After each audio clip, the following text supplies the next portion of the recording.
पंजाब के मुख्यमंत्री माननीय सरदार भगवंत मान जी, यहां पे उपस्थित अतिथिगण,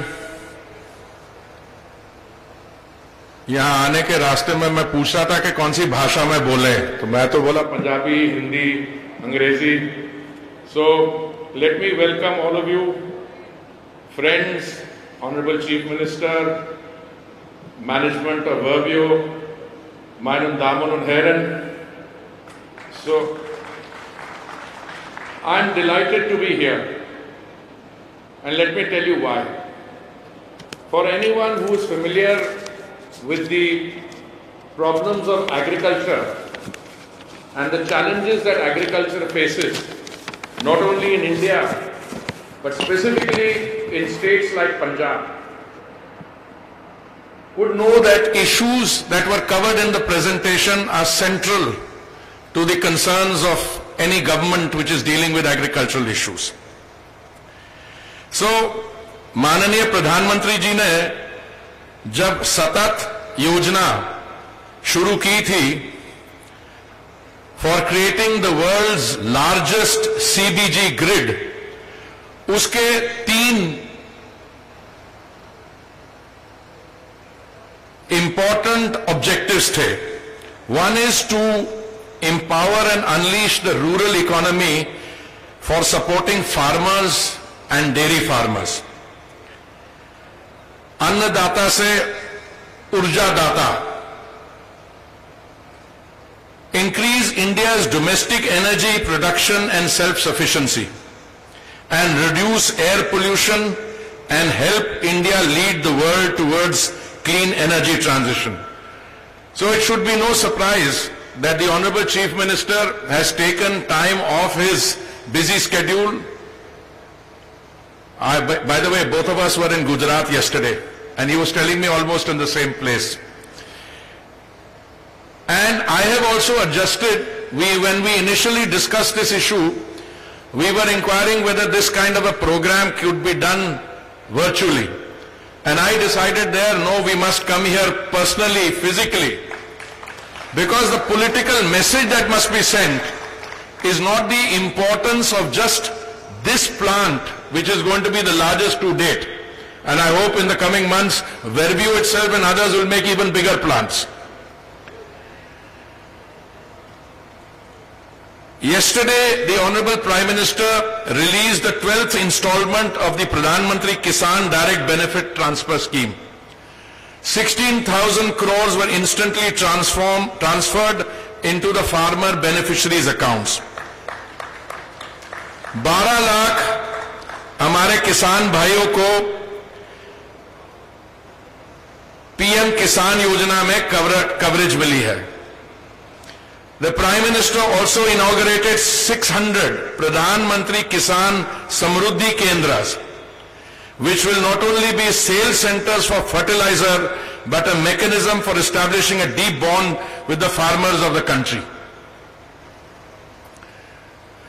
आने वाले महीनों में 3,25,000 फर्टिलाइजर शॉप्स देश भर में डेवलप की जाएंगी प्रधानमंत्री किसान समृद्धि केंद्र से.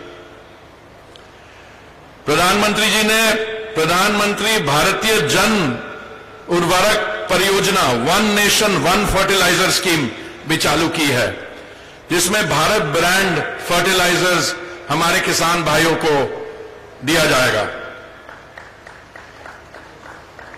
आज के जो प्लांट का उद्घाटन हम लोग कर रहे हैं, मुझसे किसी ने पूछा गया कि ये तो प्लांट ऑलरेडी ऑपरेशनल है, इसमें उद्घाटन का क्या बात है.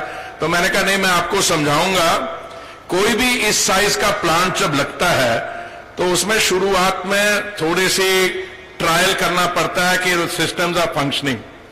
तो अभी what my friend from Verbio told me, अभी आप शायद 6 या 7 tons per day, 7 tons per day CBG produce कर रहे हैं. पर इसको हम जल्द ही पूरी कैपेसिटी लेके 33 टन्स पर डे की कैपेसिटी तक लिया जाएगा. इसमें 8 डाइजेस्टर्स हैं 10,000 क्यूबिक मीटर के। ये प्लांट जो है, मुझे कहा गया था और माननीय मुख्यमंत्री जी से भी मैं बात कर रहा था, 1 लाख टन पैडी स्ट्रॉ, पर एक्चुअली उससे भी ज्यादा है। अभी हमने देखा प्रेजेंटेशन में 1 लाख टन नहीं है, 1,25,000 टन। 6 से 8 लेके सैटेलाइट लोकेशन जो 10 किलोमीटर के रेडियस में है, यहां पे डेली प्रोडक्शन 600 से 650 टन फर्मेंटेड ऑर्गेनिक मैन्योर की प्रोडक्शन होगी। इस प्लांट में 390 हमारे साथियों को डायरेक्ट एम्प्लॉयमेंट मिलेगी और इनडायरेक्ट एम्प्लॉयमेंट कोई 585-600 लोगों को। इससे मुझे पूरा विश्वास है कि संगरूर के जो हमारे किसान भाई हैं, उनके फार्मर्स इनकम बढ़ेगी और ये जो स्टबल बर्निंग, प्रणाली बर्निंग की समस्या है, उसको एक समय एक हल करने का सबसे शानदार तरीका। और मैं आपको बताना चाहता हूं, कुछ ही देर पहले माननीय प्रधानमंत्री जी ने पानीपत में एक 2G second generation ethanol plant का भी उद्घाटन किया।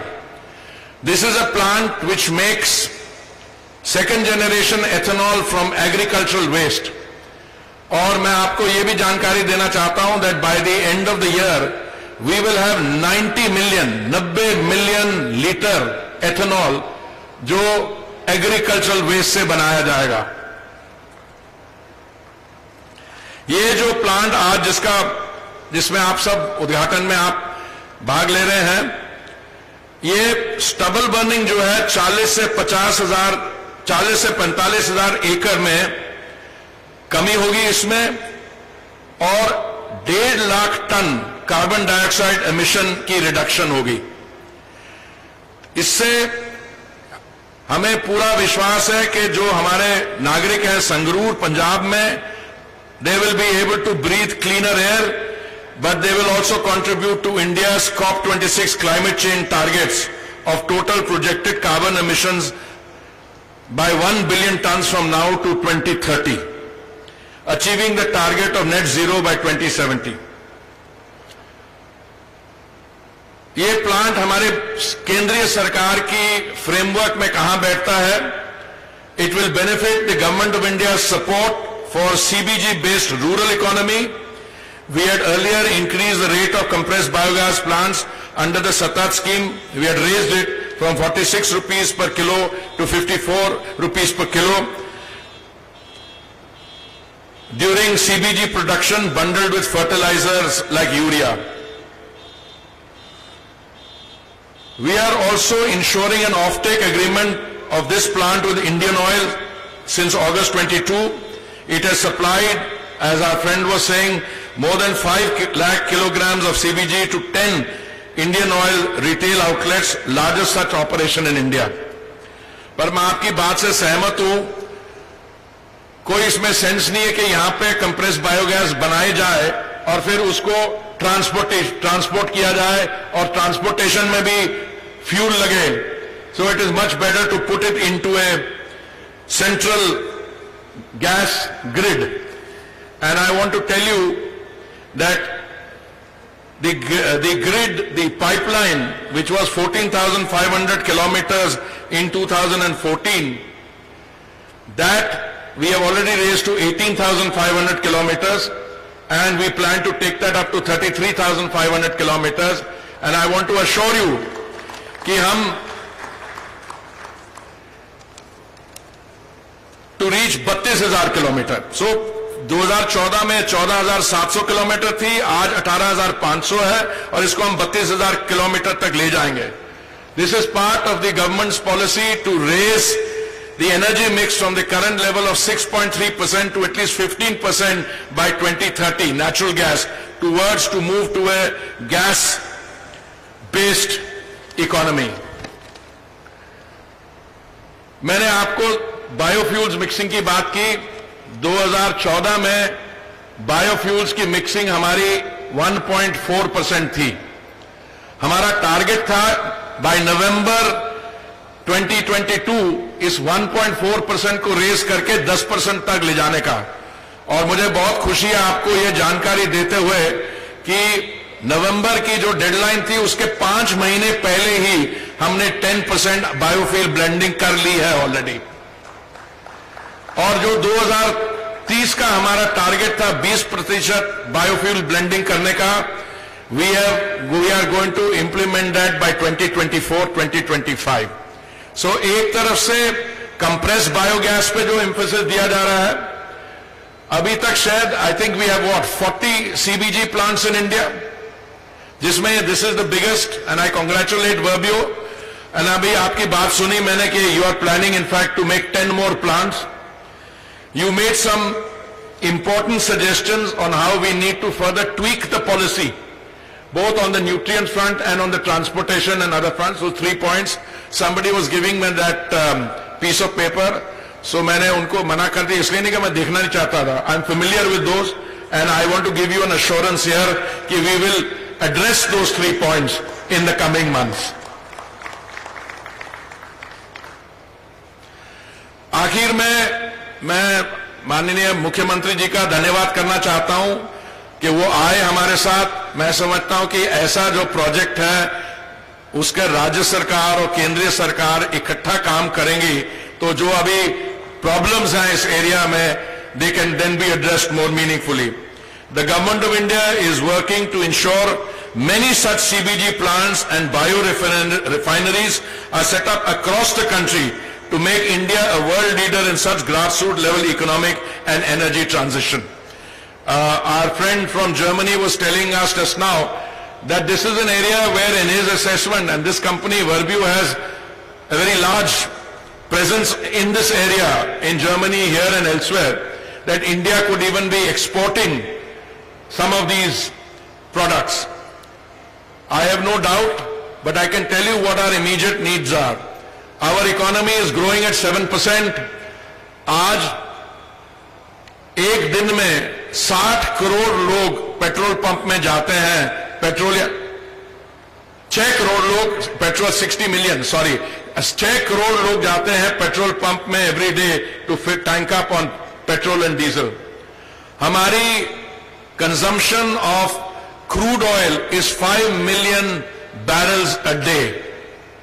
Today what we need to do is to make sure that we move to clean energy, and this is a small but important step. बहुत बहुत धन्यवाद आप सबका, और मैं आपको I want to thank you, I want to congratulate you and encourage you to set up more such plants. Thank you.